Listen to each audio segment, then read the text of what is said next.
From the City of London, this is the Standard Podcast, and I'm Mark Blunden. I therefore declare that Sadiq Khan has been duly elected as Mayor of London. It's the third act for Sadiq Khan as London's record-breaking mayor begins a fresh tenure, but to the background of tragedy. Over the weekend, another Londoner's life was lost, this time in Bethnal Green in a stabbing, while two others were hospitalised following knife attacks in Tottenham and Battersea. So as Khan begins his 9th year in charge of the capital, what are his priorities and how can he match delivery with rhetoric? The Labour incumbent, who first won power in 2016, took his third term with about 44% of the vote, or just over 1 million ballots cast, which was nearly 276,000 more than his Conservative challenger Susan Hall. She had this to say about her rival. I hope too that he stops patronising people like me who care. This isn't an episode of The Wire. This is real life on his watch. Hall now joins the list of Tory also-rans seen off by Khan and the Labour Party election machine. That's Zach Goldsmith in 2016 and Sean Bailey in 2021. Khan gave his declaration of office speech at the Tate Modern, and the Evening Standard City Hall editor Ross Lydall secured Khan's first post-election press interview beforehand. Here's a clip. One of the things that I'm determined to do is to ensure that, London is a byword for opportunity. One of the things that I've reflected on is my life journey and how actually today's young Londoners may not be able to fulfil their potential. And so it's not really about thinking about the next election, it's about what we can do over the next 4 years. Ross, what do we know about the Mayor's priorities going forward now? He did issue quite a substantial amount of detail during the election campaign. He produced a sort of 70-odd page manifesto, and it wasn't just all pictures of him. There were quite a few for his fans, but there was also quite a lot of words as well. He sort of boiled this down to 10 key pledges. He now says it's time to crack on and get these delivered. We're talking, for example, about making permanent the free school meals for London primary school children. We're talking about 40,000 affordable homes, 6,000 council homes, boosting efforts to crack down on violent crime. We've had another tragedy over the weekend and two other very serious incidents. It was a theme during the campaign. Do we know any specifics on the Mayor's plans to get a grip on knife crime? As it stands, it seemed that he is promising to recruit an extra 1,300 police officers.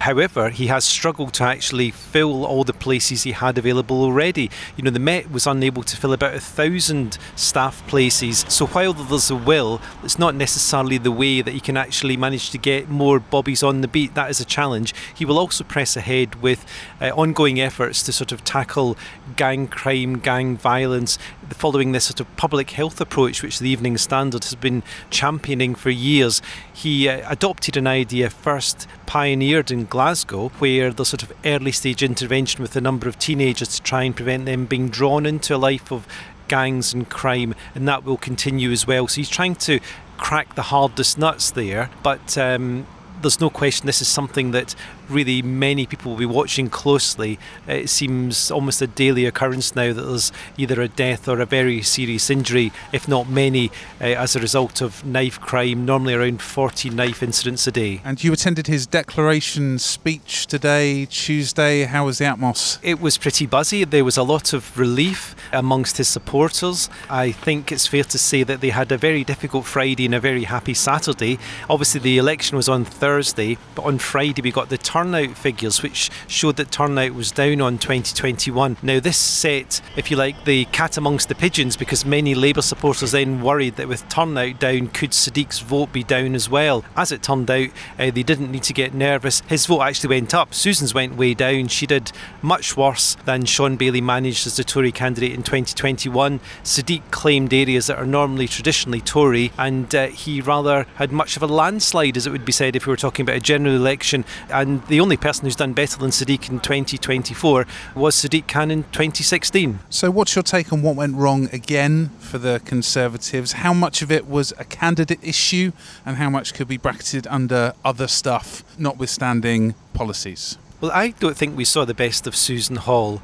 She may not have been the strongest possible candidate the Tories could have fielded, but I think she was a decent candidate. I think she's a decent person, and perhaps we didn't really hear her true voice. Towards the end of the campaign, her campaign became increasingly staged managed by Tory central office, or Tory campaign headquarters, if you like. To be fair to Susan, she did put a lot of energy into it, but she was really rowing against the tide. Nationally, the Tories are obviously very unpopular. There was a question in many voters' minds, I'm sure, that do they really want to reward Rishi Sunak in any way, probably when they're paying twice as much on their mortgage as they were a couple of years ago. So I think national unpopularity in relation to the Tories did Susan down in the end, as well as probably the fact that she may not have represented Londoners in general as well as Sadiq Khan is able to. Let's go to the ads. Coming up, what's now for Susan Hall? Why not hit follow in the meantime and give us a rating? Aside from the national dismal picture for the Conservatives, on the doorstep, what were the London issues that Sadiq Khan and his team really managed to push home for Labour? Well, the key thing they managed to get across was this message that it was a two-horse race. It became almost like a joke. We would hear this phrase so often. But in the end, the Green vote was squeezed. And Sadiq had asked Green and Lib Dem voters to lend him their vote, because he said it's either me or Susan Hall, and you might not want me that much, you might want your own person, but I'll tell you, if Susan Hall gets in, it'll be a lot worse for you, and you wouldn't want essentially to have played a part in helping to elect Susan Hall. So Zoe Garbutt, the Green candidate, she was down about 50,000 votes on how Shan Berry, the Green candidate, did in 2021. At that stage, Shan Berry's a very well-known Green campaigner, so it was a tough ask for Zoe. I think she still did pretty well, but she actually came fourth overall. The Lib Dems climbed into third, but there was only 70 votes between these two parties. So on the doorstep, Sadiq was able to tell people, it is two horses, it's either me or Susan, and more people opted for Sadiq than for Susan. I think the other thing to mention is the ULEZ. We thought that this would be a massive issue, especially in outer London, the ULEZ expansion. This obviously went live last August, but many polling experts say essentially this was the dog that didn't bark or didn't bite. There's no obvious evidence, apart from possibly in Redbridge and Havering, of any sort of ULEZ bump going towards the Tories or even the Reform Party, which was the sort of anti-ULEZ party. What now for Susan Hall? Could she, do you think, be reprising a run a la Boris Johnson and Stephen Norris? Is that beyond the realms? I think it probably is. A week or so ago on the podcast, we were talking about polling figures, and there was one which suggested Sadiq was going to poll 47% of the vote. And I then said to your colleague John that if that happened, then I would eat my bike helmet. In a similar vein, I'm willing to wager today that if Susan Hall is the Tory candidate in 2028, I'll try again to have another bite out of my bike helmet, which thankfully is unharmed because Sadiq didn't get 47% of the vote. Susan Hall, she has been re-elected to the London Assembly. She also stood in that. It's not the case that if you get defeated as mayor, you get on the London Assembly. You have to stand in those elections as well.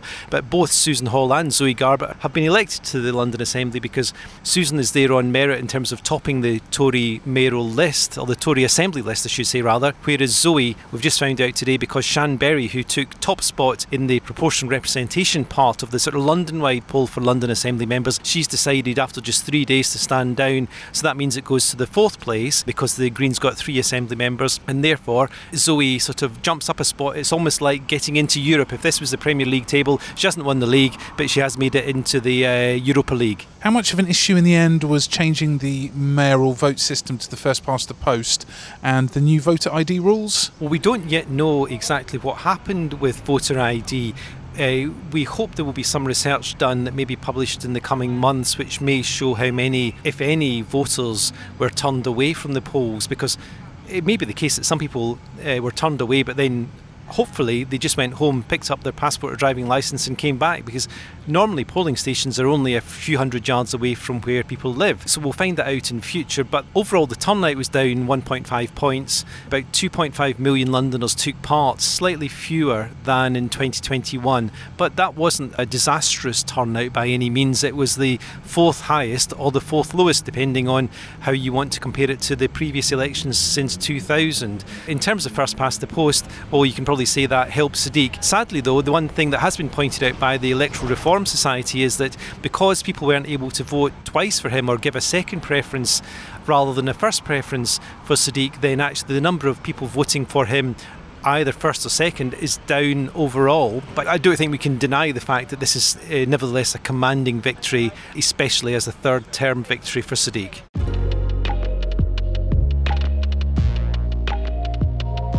There's much more on this story in the Evening Standard newspaper and online at standard.co.uk. We're back on Wednesday at 4 p.m.